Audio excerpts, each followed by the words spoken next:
শরীরটা আগের থেকে একটু ভালো। অনেকেই জিজ্ঞেস করেছে আমি অসুস্থ, কী হয়েছে, যাই হোক তাদেরকে অনেক ধন্যবাদ আমার ব্যাপারে এত কনসিয়াস দেখানোর জন্য। Thank you so much. তো আজকে রান্না করব শিম, সেই জন্য কালো জিরে কাঁচা লঙ্কা ফোড়ন দিয়ে শিমটাকে বসিয়ে দিয়েছি। সর্ষে পোস্ত আর একটু কাজু বাটা দিয়ে করব। একটু টমেটো আমি দিয়ে দিলাম। এদিকে ভাতটাও বসিয়ে দিয়েছি, ভাতটা ফুটতে শুরু করেছে। এবার সর্ষে পোস্ত বাটাটা আমি দিয়ে দিলাম। তো অনেকেই জিজ্ঞেস করেছে আমি কোথায় থাকি, কোন স্কুলে চাকরি করি। যাই হোক, আমার বাড়ি কিন্তু উত্তর 24 পরগনাতে, কিন্তু আমি কর্মসূত্রে হলো উত্তর দিনাজপুরে থাকি। ওখানে একটা প্রাইমারি স্কুলে পড়াই আর কি। শিমটা মোটামুটি রেডি।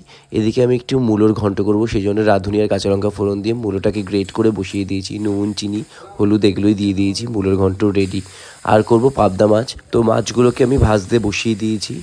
আজকেও আমি কালো জিরে কাঁচা লঙ্কা ফোড়ন দিয়ে আলু বেগুন দিয়ে করব। তার জন্যই ফোড়ন দিয়ে দিলাম কালো জিরে দিকে কাঁচা লঙ্কা। এদিকে আলু বেগুনটা কাটাই ছিল, ওটাও দিয়ে দিলাম। হালকা নাড়াচাড়া করে একটু নুন, হলুদ এগুলোই দিয়ে দিয়েছি।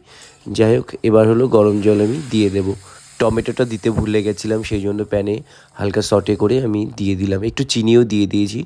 টমেটো দিলে একটু চিনি দিলে ব্যালেন্সটা ভালো আসে, টেস্টটা ভালো হয়। তো স্নান টান করে খেতে বসে গেছি, স্কুলে যাওয়ার পালা। তো ভিডিওটা কেমন লাগছে জানিও। সবাই পাশে থেকো, সাপোর্ট করো। দেখা হচ্ছে পরের ভিডিও।